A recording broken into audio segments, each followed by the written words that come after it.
I am Gimba Umar. Tonight, People's Democratic Party, the PDP, denies making demands on President Muhammad Buhari, insists on challenging presidential election results in court. Former military head of state Ibrahim Badamasi Babangida congratulates President Muhammad Buhari for his re-election, asks him to embrace opponents and insecurity and restructure Nigeria. Tension in Imo State as All Progressives Congress and women groups protest against Governor Rochas Okorocha's suspension from the party by the National Working Committee. And new President of Democratic Republic of Congo, Felix Tshisekedi, promises to free all political prisoners within the next 10 days. On business news tonight, Nigeria's stock market loses 366 billion naira in the last 3 days of February as investors seek other investment options following the outcome of the just concluded presidential and National Assembly elections. And on sports news tonight, Swiss maestro Roger Federer has won his 100th career title after beating Stefanos Tsitsipas 6-4, 6-4 in the final of the Dubai Tennis Championship.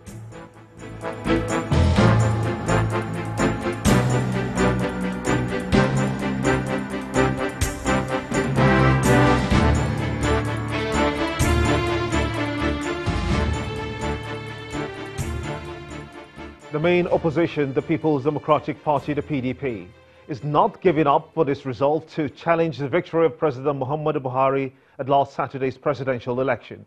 The party says it is seeking legal redress in the court of law, especially now that its flag bearer has inaugurated its legal team headed by senior advocate of Nigeria, Dr. Libby Uzouku. The party also denied making some demands on President Muhammad Buhari after INEC announced the results of the election, describing the story as absolute falsehood and outright lies. The party insists that Alhaji Atiku Abubakar has not and will never make or accept any condition from President Muhammad Buhari regarding what it describes as re-rigging of the February 23rd, 2019 presidential election. The PDP maintains that it will reclaim its mandate legally, and that the party remains committed to the huge sacrifices made by Nigerians in ensuring the collective victory of the PDP at the polls. In the meantime, the PDP presidential candidate Alhaji Atiku Abubakar says that he will not succumb to any form of blackmail under any circumstances. Alhaji Atiku Abubakar, who was reacting to the arrest of his son-in-law and Director of Finance of his group of companies, Mr. Abdullahi Babali, by the EFCC, says that the action of the anti-graft agency was meant to force him to congratulate President Muhammad Buhari on the recently concluded presidential elections. According to him, over 24 agents of the EFCC had stormed the residence of Mr. Babali with a search warrant. He said although nothing incriminating was found in the house, he was taken away to the EFCC office in Wuse, where he made a statement alongside Mr. Lawan Ayuba. Congratulatory messages are still pouring in for President Muhammad Buhari. This time, the message is from the former military head of state, General Ibrahim Badamasi Babangida, and he says that the victory is a clear testimony that the president believes in the democratic process and ideals. General Babangida, however, wants President Muhammad Buhari to heal the wounds of the heated campaign exchanges by embracing those who contested against him and to also resist the temptation to see them as enemies but fellow compatriots. The statement says, quote, now that the president has won his re-election bid, he should confront with renewed vigor the most urgent problems confronting Nigeria: insecurity of lives and property, the Boko Haram insurgency, which he says remains a threat to many Nigerians, particularly in the northeast part of the region, and the twin evils of kidnapping and armed robbery and banditry remaining a major national menace. The president must pay priority attention to these security issues. The economy of the country must also occupy the president's urgent attention. End of quote. General Babangida adds that the president may wish to heed to the yearnings of some Nigerians for restructuring and seek all constitutional means to devolve some powers presently exercised by the federal government to other tiers of government. Reactions are still trailing the suspension of Governor Rochas Okorocha of Imo State by the National Working Committee of the ruling All Progressives Congress, the APC. This time, the Daniel Nwafo-led All Progressives Congress in Imo State has berated the National Working Committee of the APC and the party's national chairman, Adams Oshiomhole, on the decision to suspend Imo State Governor Rochas Okorocha over alleged anti-party activities. Some Imo women also took to the streets of Owerri, protesting against what they tagged witch hunt and unwarranted suspension of the Imo State Governor by the National Working Committee of the APC. Barely a week after the 2019 general elections, the National Working Committee of the All Progressives Congress suspended the governor of Imo State, Rochas Okorocha, and 3 others for alleged anti-party activities. Immediately after the presidential election, this decision is not going down well with the Daniel Nwafo-led APC in Imo State, which has condemned the action. The suspension of Governor Okorocha having extrayed and looked in line with the Article 21 of our party's constitution, which we have here, I've discovered that it's a nullity. It doesn't hold water. It doesn't hold water. The processes were very wrong. But I need to point out that we have heard that Mr. Adams Oshiomhole claimed to have acted on the recommendations of the party structure. I wonder which party structure recommended the suspension of the governor to the National Working Committee. It's not just the state arm of the party that's unhappy with the NWC decision, but also women from different local government areas in the state. They took to the streets of Owerri, the state capital, protesting against the suspension of their governor. We are not happy. The girls of this land are not happy because the women are not happy. We are crying every day because of what he has caused in this nation. And today we are saying, God, come and intervene for this trouble this man caused in this land.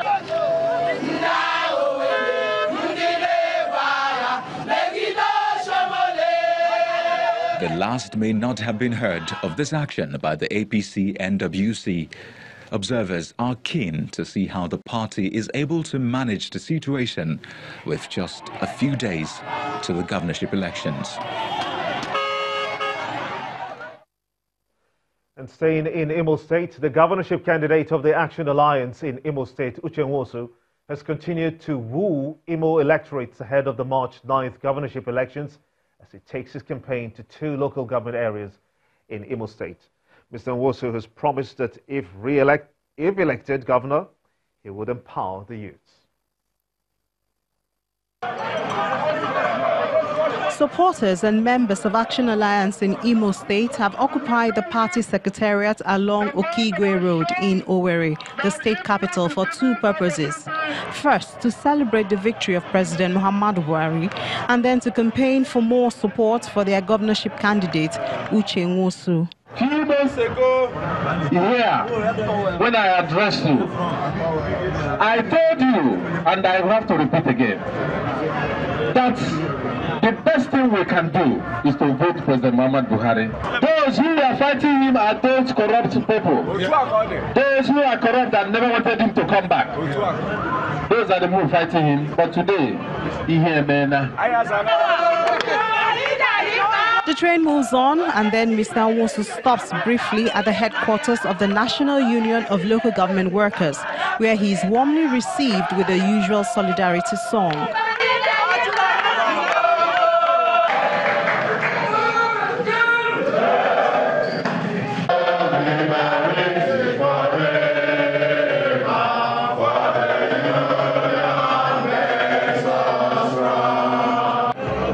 Grounds to cover its Ikeduru local government area, with more supporters already waiting, and the promises here are empowerment and continuity. I will make sure that we empower thousands and millions of Zimo youth.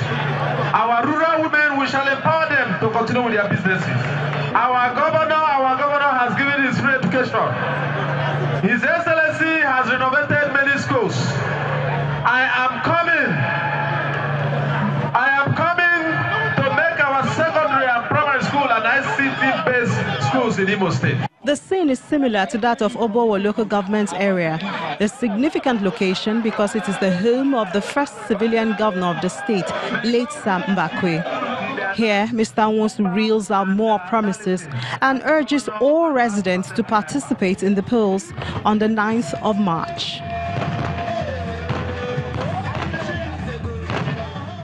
It's barely 1 week to the governorship elections scheduled for March the 9th, and alliance between political parties continue to generate controversies in Oyo State.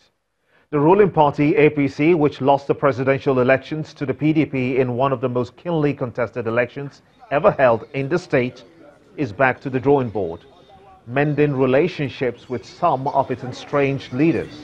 In the last 48 hours, for instance, there has been claims and counterclaims from party faithfuls from both the APC and the ADP on the state of an alleged alliance between the two parties. Major members of the APC and opposition parties in the region have been meeting to mend fences and build a way forward.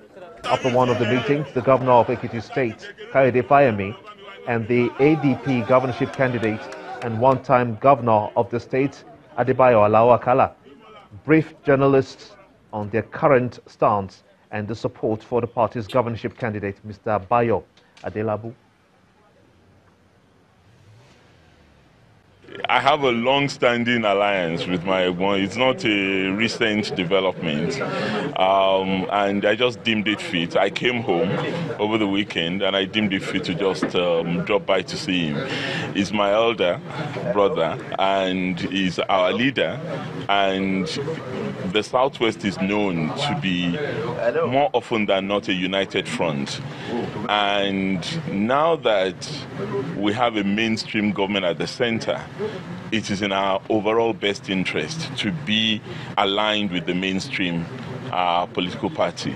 And that's the plea that our elders and our leaders have made to my OGUN, who, don't forget, has always been a member of this family until lately. And the little misunderstanding that was responsible for his exit has been resolved, and he's back home. Are you truly back home, sir? I'm fully back home. The alliance is working, and it will work until APC hands over to APC. Still on politics, the governorship candidate of the Allied People's Movement, APM, in Ogun State, Adekunle Akinlade, says that with his level of preparedness for the job, he will hit the ground running if elected as governor of the state. Mr. Akinlade believes that he has an advantage over other candidates in the race, as he is in tune with the realities and intricacies of running a government. The candidate, who has relaunched his campaign since the postponement of the elections, now scheduled for March the 9th, speaks about his proposed policies and strategic plans of meeting the needs of the people of the state during a media chat in Abeokuta, the Ogun State capital. Prints, plans, policies are written to serve the people, not to create action for the people. But at the same time, we do it in a way that we look at the future of our dear state. And that's what we'll try to do, that we'll make sure that, and I'm assuring the people today, vote for me, Adekunle Akinlade, vote for APM, come 9th, on the 9th. And you will see that all these challenges you have are things that I have reviewed, are things I have looked into, are things that I know that we will create solutions to them immediately. And you will start to see someone, like I said from the very beginning, a man that does not know what it took to put in the foundation, a man that does not know how many bag of cement was used to make the foundation, how many iron rod was used, how many mm, if it's 16 mm, 10 mm, 30 mm, he doesn't know. He just see foundation and you now tell him to come and build on top. Of course not. That house is going to follow them. I know what we put on the ground, the foundation, in the last 8 years. I am prepared for this job because I know what it took us to get here, and I know the next step to go to, so that we don't take Ogun back to 2010 or 2011, and that's what every other candidate that's running today will say will do. So I'm assuring our people that this is something that is well thought through, and it's something that will bring tremendous benefit to our people in the state. In part 2, after the break, we'll examine President Muhammadu Buhari's war against corruption as he begins a new 4-year term. Join us again.